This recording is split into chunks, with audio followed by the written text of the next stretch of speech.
Ukraina baru saja melakukan hal yang tak terpikirkan. Dalam satu serangan terkoordinasi, mereka menghancurkan markas pasukan khusus Rusia Utama dan markas intelijen Federalnaya Sluzhba Bezopasnosti jauh di dalam wilayah Rusia. Ini bukan sekadar aksi militer. Ini adalah pesan politik yang jelas yang disampaikan kepada Vladimir Putin beberapa jam sebelum pertemuan perdamaian yang disebut-sebut dengan delegasi Amerika Serikat. Pesan Ukraina jelas, jika Putin menolak perdamaian sejati, dia bisa mengharapkan serangan-serangan seperti ini akan terus terjadi dan dia bisa mengharapkannya di mana saja. Serangan di Chechnya, ratusan mil dari garis depan, menyoroti kenyataan yang menakutkan bagi Kremlin. Langit Rusia dari Moskwa hingga Siberia dan dari Kutub Utara hingga Chechnya benar-benar tidak terlindungi. Semua ini berkat operasi militer khusus 3 hari yang dimulai oleh Putin. Jadi, mari kita lihat bagaimana semua ini terjadi. Kita mulai dengan serangan ke gedung Federalnaya Sluzhba Bezopasnosti Rusia. Pada malam tanggal 2 Desember, Angkatan Bersenjata Ukraina melakukan serangan drone terhadap gedung Federalnaya Sluzhba Bezopasnosti di distrik Otskoy, Chechnya. Seperti yang akan Anda lihat, malam itu sangat sibuk di Chechnya.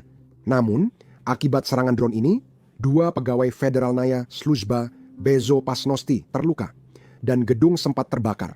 Seperti terlihat pada gambar di layar Anda. Saya bilang sempat, karena saya tidak tahu apakah semua gedung Rusia seperti itu, atau hanya karena kebakaran itu. Kita lanjut, tapi media Rusia dan bahkan warga Rusia di daerah itu membicarakan serangan drone ini, tapi menurut pejabat Rusia, sebenarnya tidak ada apa-apa yang terjadi. Keterlambatan pernyataan itu mungkin karena mereka masih mencari cara menjelaskan semua yang terjadi di wilayah tersebut. Karena ini bukan serangan yang terisolasi, drone Ukraina juga menghantam pangkalan militer pasukan elit Rusia. Ini adalah pasukan Ahmed, pasukan yang setia kepada pemimpin Chechnya, Khadarov. Tinjau serangan ini dari perspektif lain. Sekarang, bagi Ramzan Khadarov, ini jelas merupakan pukulan besar karena pasukan ini adalah pasukannya. Mereka termasuk yang terbaik miliknya. Atau, saya tidak tahu berapa banyak yang selamat, tapi ya, mungkin beberapa yang terbaik yang dia miliki. Pasukan ini juga sudah bertempur di garis depan Ukraina, ditempatkan di Kharkiv dan Donetsk. Jika Anda melihat peta Rusia, Anda akan sadar Chechnya sebenarnya sangat jauh dari garis depan maupun perbatasan Ukraina.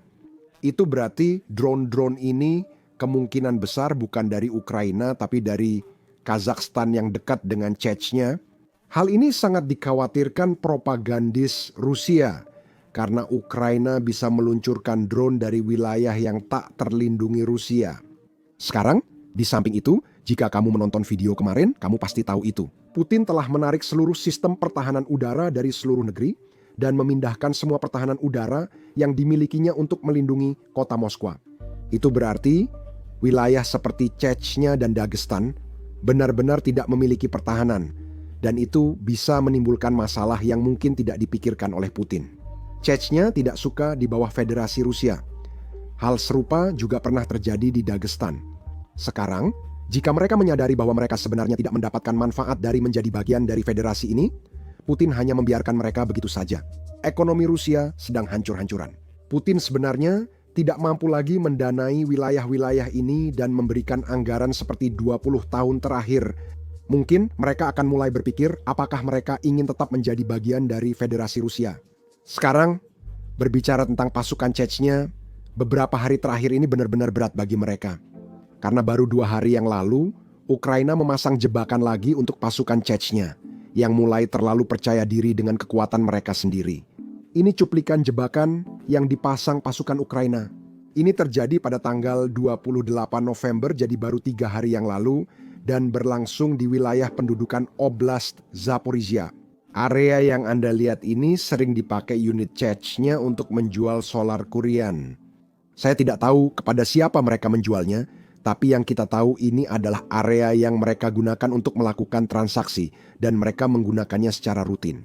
Nah, itu menciptakan peluang bagi intelijen militer Ukraina atau Direktorat Utama Intelijen Ukraina. Karena itu, Direktorat Utama Intelijen Ukraina bekerja sama dengan kelompok partisan di wilayah ini dan memasang ranjau di seluruh area. Ketika para pejuang Chechnya kembali untuk bertransaksi, semuanya tidak sesuai rencana. Jadi jelas, melihat semua ini, itu bukan malam yang baik bagi Putin atau Kremlin, apalagi mengingat delegasi Amerika Serikat sedang berkunjung ke Moskow untuk menyampaikan proposal perdamaian yang telah dinegosiasikan Amerika Serikat dengan Ukraina. Sekarang, kalau kalian ingat, ada rencana 28 poin yang pada dasarnya diberikan Kirill Dmytro kepada Witkoff, yang kemudian coba diakui sebagai milik mereka sendiri oleh Amerika Serikat. Awalnya dinegosiasikan jadi 19 poin, lalu naik 20 poin. Sekarang itulah rencananya. Amerika Serikat memberitahu Rusia. Nah, sebelum pertemuan ini berlangsung, Putin mengadakan konferensi pers dadakan sendiri, dan itu dipenuhi dengan kebohongan demi kebohongan. Yang pertama adalah bahwa tentara Rusia secara tepat mengambil alih kota-kota Ukraina. Perhatikan maksud Putin dengan secara tepat. Dari Ukraina, kami beraksi di sana. Oke.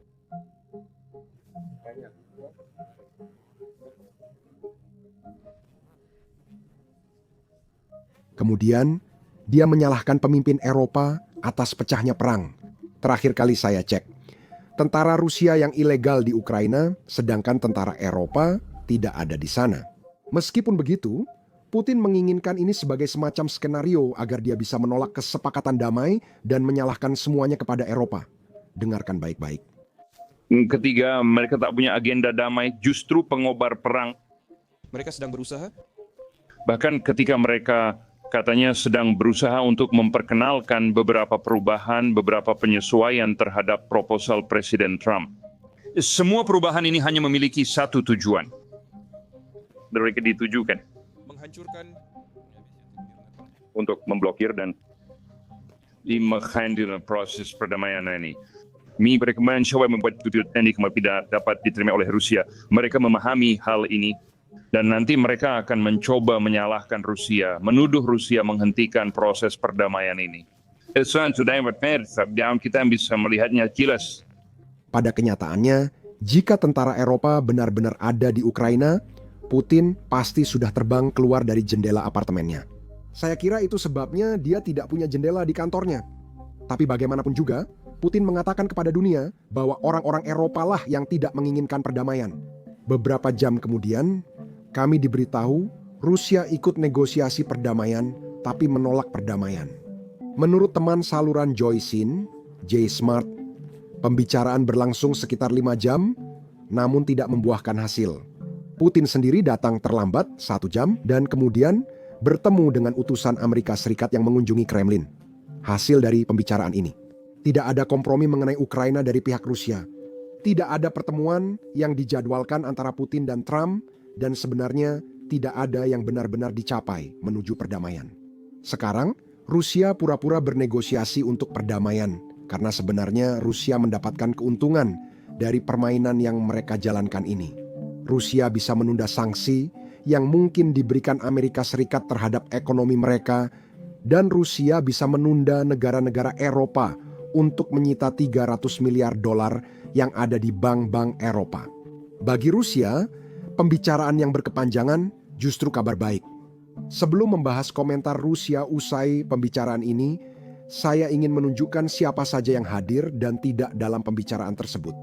Perhatikan baik-baik, tidak ada Sergei Lavrov di sini. Itu berarti dia telah diasingkan. Dia adalah Menteri Luar Negeri dan dia tidak ada di sana menjalankan tugas sebagai Menteri Luar Negeri. Saya rasa ini terkait prediksi saya minggu lalu. Kirill Dmitriev sedang mengincar posisi Sergei Lavrov dan dia ingin mengambil alih Kementerian Luar Negeri. Dan sepertinya dia berhasil, setidaknya sampai saat ini. Namun, permainan Kremlin seperti ini bisa membuat segalanya berubah sangat cepat. Mari kita kembali ke komentar Rusia setelah pembicaraan selesai. Sekali lagi, ada bantuan dari Rusia. Secara terbuka menyalahkan Eropa atas segalanya, meskipun para pemimpin Eropa sama sekali tidak ada di meja perundingan. Silakan dengarkan. Tentu saya Presiden kita Tentang keteraturan, bersyukur tentang penilaiannya terhadap tindakan destruktif yang kita lihat dari orang-orang Eropa, reformasi. Apakah menurut Anda bahwa posisi-posisi menjadi lebih dekat setelah pembicaraan ini? atau justru mereka semakin menjauh? Ya, yang pasti kami tidak semakin menjauh satu sama lain. Namun sampai sini banyak yang memang harus dilakukan Moskwa dan Washington. Dan tentu saja kami akan terus melanjutkan dengan konteksnya seperti yang sudah saya sebutkan sebelumnya. Agak frustrasi melihat Amerika Serikat membiarkan Rusia berbicara tanpa memberikan perlawanan terbuka.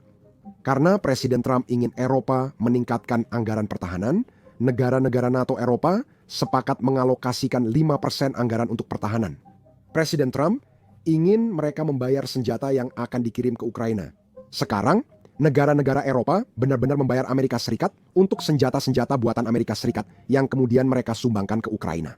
Jadi sepertinya Eropa benar-benar menyetujui banyak hal yang diinginkan oleh Amerika Serikat. Dan tetap saja sepertinya kita membiarkan Eropa begitu saja dalam banyak situasi. Namun, tampaknya kita sering tidak mendukung Eropa saat seharusnya mendukung mereka. Namun, mari kita lihat komentar utama Rusia usai pembicaraan damai. Mereka meminta Ukraina menyerahkan Donbas. Jika tidak, Rusia takkan setuju damai. Dengarkan baik-baik.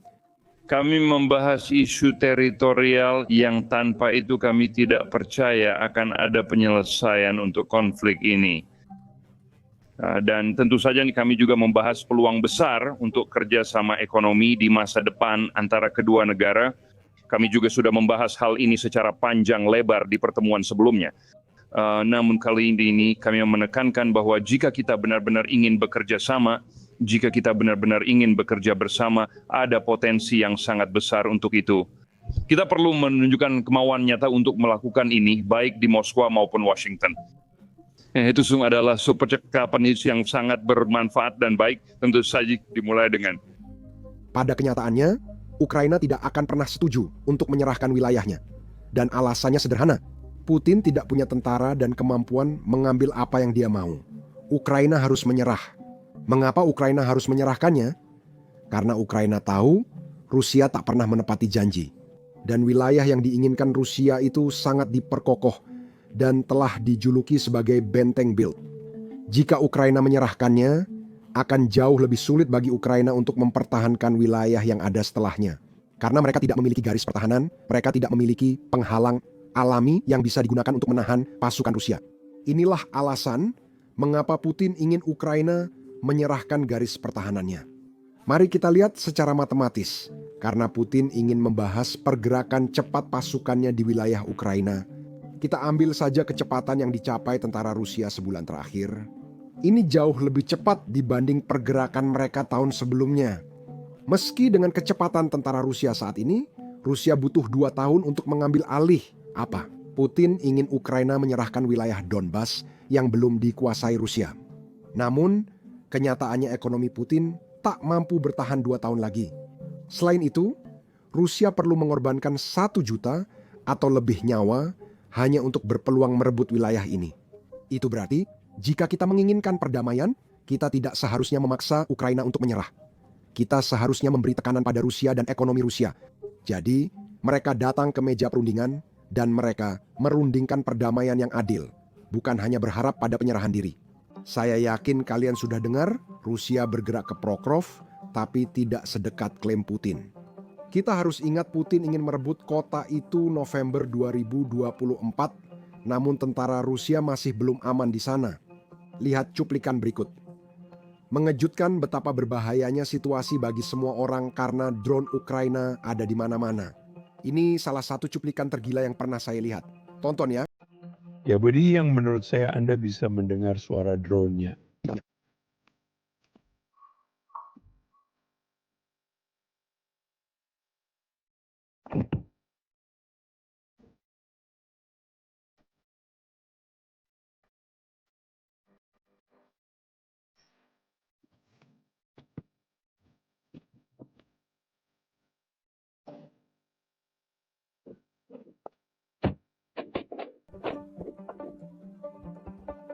Ya, audionya kurang jelas.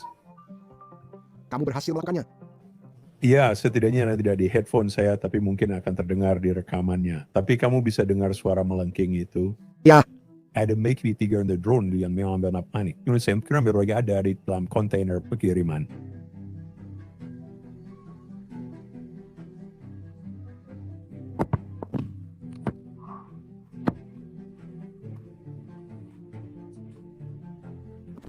Itu suaranya. Itu jatuh tak lari berhenti diam.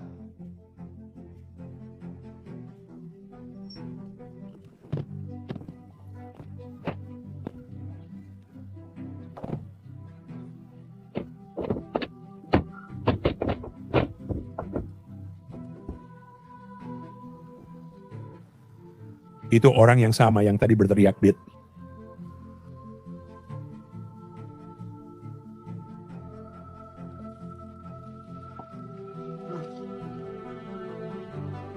Iya, kami tadi. Waktu kami melihat pria di perahu itu, dia sudah memakai torniket Di, kakinya. itu bukan ide buruk, kan? Seharusnya begitu. Apa negatifnya? Tidak ada. Bukan. Ide yang buruk.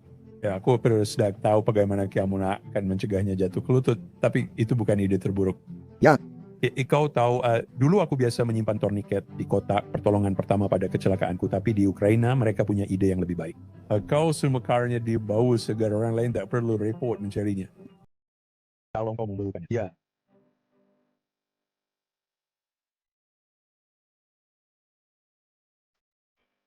Itu Hal buruk bagi mereka adalah terkena 3 serangan drone di rumah ini dengan drone di atas mengawasi dan tak ada yang terlihat keluar. Mereka terus menerangi target ini, 1 orang terluka. Pasukan khusus kami punya aturan tertentu. Kami tidak pernah mengirim 1 orang saja, kemanapun. Selalu ada. selalu teman berenang. Dan jumlah paling sedikit orang di lapangan yang bisa saling mendukung dan membawa keluar orang yang terluka adalah 3 orang. Seringnya kamu butuh 4 orang. Tapi sekali lagi, hal-hal seperti ini yang kamu ajarkan kepada para prajuritmu. Orang-orang ini tahu apa yang mereka lakukan. Sekarang, itu hanya sebagian kecil dari apa yang kami lakukan setiap minggu di serial terbaru kami, Battlefield Breakdown. Sayangnya, banyak klip ini tidak bisa kami unggah di YouTube karena video kami bisa dibatasi atau dihapus. Inilah realitas perang modern dan penting bagi kami membahasnya. Itulah sebabnya kami membangun platform kami sendiri, Basics Insider. Kami membangunnya dari awal, jadi kami tidak memiliki batasan apapun. Tidak ada yang memberitahu kami topik yang boleh atau tidak boleh dibahas. Kami juga tidak menayangkan iklan. Dengan begitu, kami tidak perlu khawatir tentang apa yang disetujui oleh pengiklan dan apa yang tidak disetujui oleh pengiklan. Kami menjalankan situs web ini melalui dukungan dari kalian semua.